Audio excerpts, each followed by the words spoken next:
One of the questions that has been coming in as we wrap up Belle Vitale is in regards to maintenance and what happens when you do your calculation. Some people are saying, hey, when I do my calculation, I'm ending up in the same bracket for weight loss and for maintenance.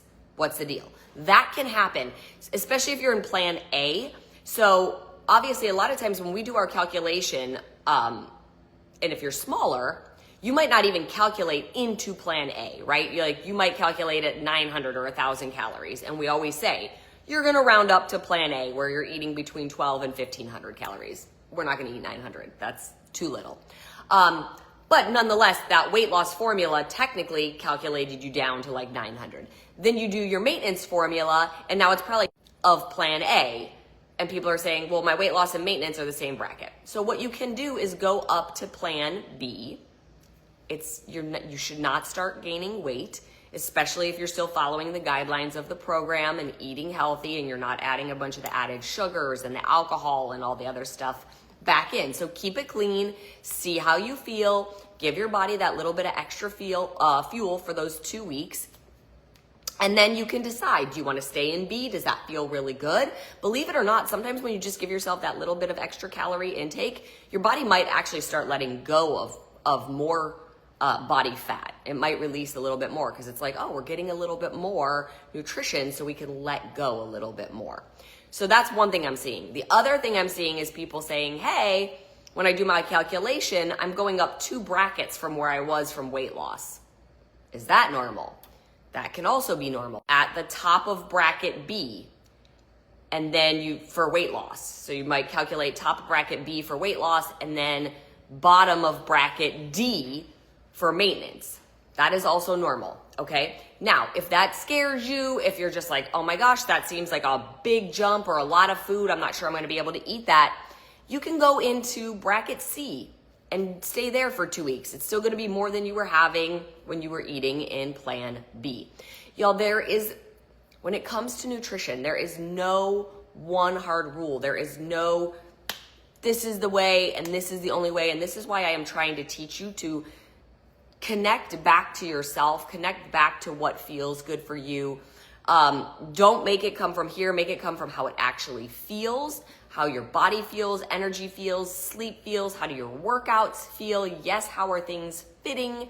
I know we definitely don't want to gain weight if we've just spent 3 months losing weight, but if we keep it clean and we don't start going crazy on the food, we're gonna be okay when we're playing with 200 to 300 calories.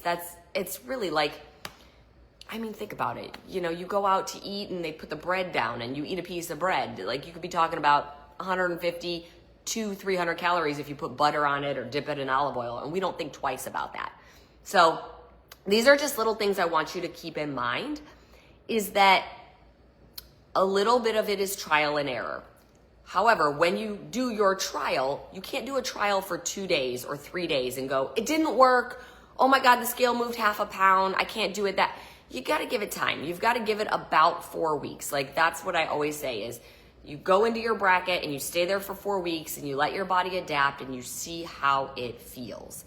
One other question that came up, I'm going to answer this one really quick, and then I see my connection is going slow again, so I don't want to try to drag the video out, is that some people are like, hey, does anybody notice like we're getting less food in phase 3 than we got in phase 2? You're getting the same amount of calories, right? Like when you do your bracket and you end up in that bracket, you're getting the same amount of calories. Our macros change a little bit from phase to phase, right? Depending on how much fat we're getting to how many carbohydrates we're getting. But as I went through the test group and writing the program and developing it, trying it on myself, trying it on the 50 different women that went through the program, I take feedback. And it doesn't mean that everything comes out, like it doesn't mean that I might not take more feedback now that it's released to the masses, but I take that feedback. And one of the biggest pieces of feedback that I was being given was that as our blood sugar stabilizes, as we restore insulin sensitivity, you're not as hungry all the time, right? You're not as ravenous all the time. That's not to say that some people, right? Some people, bio-individuality, I've seen some people say like, hey, I've been really hungry lately. Some people build more muscle easily, their body requires a little bit more fuel, or they're just more active throughout their day. But in general, most people were like, hey, I am just not hungry. Like, this is crazy. Like, I have to remind myself to eat, and like I'm having a little bit harder time getting my containers in phase 3 because I feel great. Like, I feel fueled, I feel energized. And so I can look at that and go, let me see how I want to adjust the containers so that we're getting the calories that we need and we're getting the nutrients that we need and we're hitting our macros, but maybe I'm adjusting it with the veggies or the healthy fat, how much we're getting of each, so that people don't feel like, oh my gosh, I have to cram all these containers in. So as you wrap up and as you go on to your next round, be it Belle Vitale, or if you're sticking with Belle Vitale nutrition, but maybe doing another workout program, whatever it is, that is why I said to you all last week, I want you to pay attention to how you felt going through the program. Did you feel your best in phase 2? Was that the sweet spot for you with that balance of macronutrients and those containers? Then stay in phase 2. Phase 3 nutrition is the exact same nutrition as week 1, phase 1, right? So like week 1, phase 1, everybody came in and they're like, oh my God, this is great. I love it. I feel so good. And then we carb cycle, we carb deplete, we go into phase 2. And then all of a sudden everybody's acting like phase 3 nutrition is something that they have not done before. You have done phase 3 nutrition. You did it back in phase 1, week 1, and everybody felt great. So it's just sort of like this perception we have because we just came off of phase 2 nutrition. But again, if you're hungry, this might be the time to go into maintenance. Pay attention to how your body's feeling. Listen, you're not supposed to white knuckle through it. If you're starving all the time and you're drinking all your water and you're getting your containers in and you're getting those teaspoons in, those teaspoons make a difference. It's really important. That healthy fat provides that satiety, okay? And it provides calories, it provides fuel. So you do need to be getting those in. But if you are getting all those in and you're still hungry, like I said, it might just be that you're more active or you have more muscle mass than somebody else. And you just need a little bit more. And so you either go into maintenance, right? Or as we wrap up, maybe you go back to phase 2. There is not one specific right answer. And I know that's probably crazy to say, and people might be like, well, she doesn't know what she's talking about. No, I promise you I know exactly what I'm talking about, which is that we have to pay attention to our individual bodies, okay? Especially when it comes to hormone health. Virginia is saying, is there a different formula to use if we are doing different workout programs? Anytime you do a workout program, like a body workout program, you would use the formula that goes with that program. They should be providing that. If they're not, because I don't always see the materials that they put in other programs. What you can do is go into the 21-day fixed tile. Anybody that's a body member can go in the 21-day fixed tile. Or I'm sorry, not the 21-day fix, the portion fixed tile. And basically, I explained to you there how to determine your formula based on how active you are.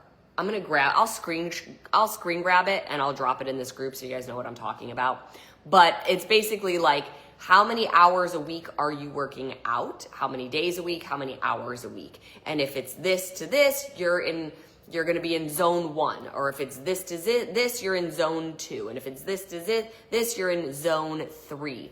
So that way, you know what formula to use to get you to the right bracket. If you're doing any one of my workout programs next, so if you're going on to 80-day obsession, 9-week control freak, 21-day fix, any of that, the formulas for that program are always included. So you can absolutely just use those formulas that are in your program materials, and that will give you the right formula. Can you add back cheese as a blue and continue the Belle Vitale container account? Again, listen, that's a personal choice. Yes, technically speaking, yes. I just want you all to be aware. I love cheese. I really do. I love it in Europe more than I love it in the US, just because the way they make it is a little bit better for us. But I didn't take cheese out to punish us. It is one of the main inflammatory foods, especially here in the US. It is something that has been known to interfere with our hormonal health, and that's for a reason. Quality matters. So the cow that they're getting the milk from, or the sheep, or however they're whatever animal they're getting the milk from, were they fed antibiotics? Were they fed hormones? Because that then trickles down into what you're eating, and then we go, oh, why are my hormones out of whack? Well, because we ate the meat that came from the animal that was given synthetic hormones, and then we're wondering why ours are out of whack. It can cause inflammation, especially if that animal was not grass-fed, grass-finished, right? If they're getting a diet that is full of grains and things like that, that changes the quality of the meat. It changes the quality of the dairy. So these are things that I really want you guys to just be aware of as you move forward. Every once in a blue moon, will I have cheese? Yes. Do I feel it when I have it? I do. I also will see it in my face. I will get puffy in my face the next day when I have it. When I was in Italy with Dom, did I have cheese? Absolutely.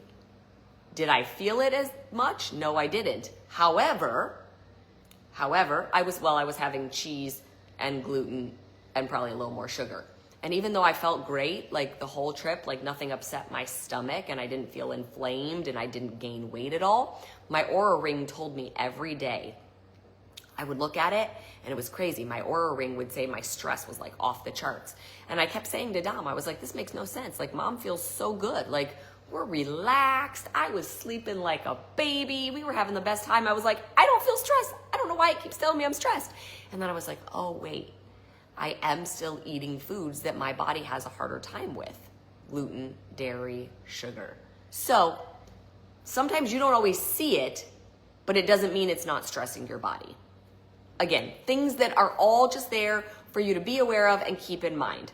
Okay, my signal keeps going, telling me that it's weak. So I'm gonna wrap this one up. But now that I have the live feature back, this is great. I can hopefully for the next couple days pop in here and continue to answer questions for you all. But I hope that that helps.